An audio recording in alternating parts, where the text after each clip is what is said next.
nosotros es un día. De Galicia, todo lo que son las organizaciones. En cuanto al beneficio también de las oportunidades. Demográfico equivalía ao que hoxe ten Estados Unidos no mundo. A las pymes y sus estrategias en cuanto al crecimiento sostenible. Os tempos de conciliación e corresponsabilidade na que a recuperación económica e social. Yo diría también que empresarias de vanguardia de diferentes sectores, con máxima este atril, en donde me encuentro, y a continuación en este congreso de mujeres emprendedoras.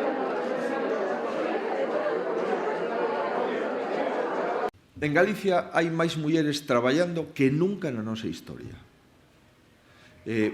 Un dos rexistros que acreditan o número de mulleres traballando non é as discutibles enquisas da EPA ou tamén as discutibles listas do INEM, senón un rexistro é o número de afiliadas á Seguridade Social.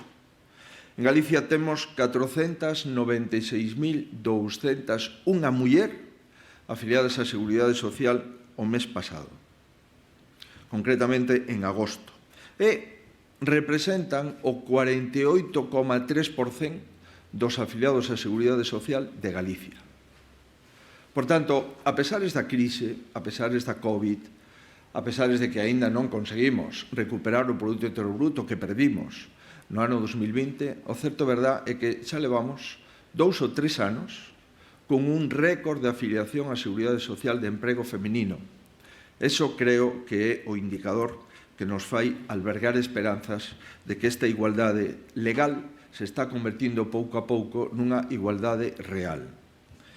Hai unha serie de empresas donde se acredita o pulo emprendedor das mulleres. Refírome a algúns datos. Galicia é a comunidade autónoma con maior presencia de mulleres no emprego autónomo, o 40,89%. A primeira comunidade autónoma de España, evidentemente como consecuencia de determinados sectores económicos e determinados antecedentes económicos.